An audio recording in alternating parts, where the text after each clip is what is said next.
Almost అన్ని లాంగ్వేజెస్లో అందరికీ పరిచయం ఉన్న వ్యక్తి సమంత గారు అని అంటే, ఇంత డౌన్ టు ఎర్త్గా ఎలా ఉంటారు ఒకళ్ళు, ఇంత డిసిప్లిన్గా ఎలా ఉంటారు ఒకరు, ఒక ఫలానా స్టేజ్ రీచ్ అయిన తర్వాత, ఒక స్టార్డమ్ వచ్చేసిన తర్వాత చాలామంది రిలాక్స్ అయిపోవడం నేను చూశాను.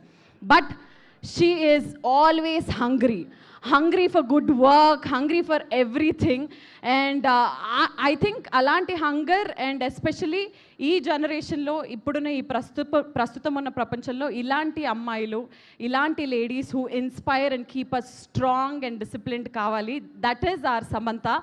అండ్ సమంత గారు, మీ మీద ఆకాశం అంత ప్రేమ ఉంది మా అందరికీ. యాక్చువల్లీ ఇది వేరేలా, సమంత మీ మీద ఉంది మాకు ప్రేమ ఆకాశం అంతా.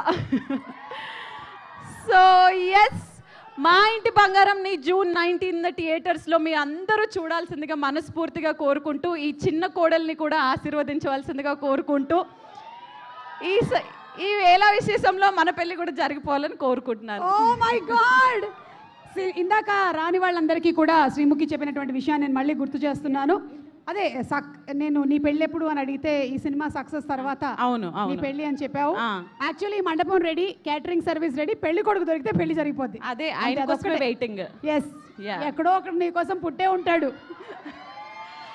ఎస్ అక్క, thank you so much to you also. Thank you. ఈరోజు మనం ముగ్గురం yellow we are all very good. And ఇదిగో ఒక దోశ నందిని గారు అడుగుతున్నారు.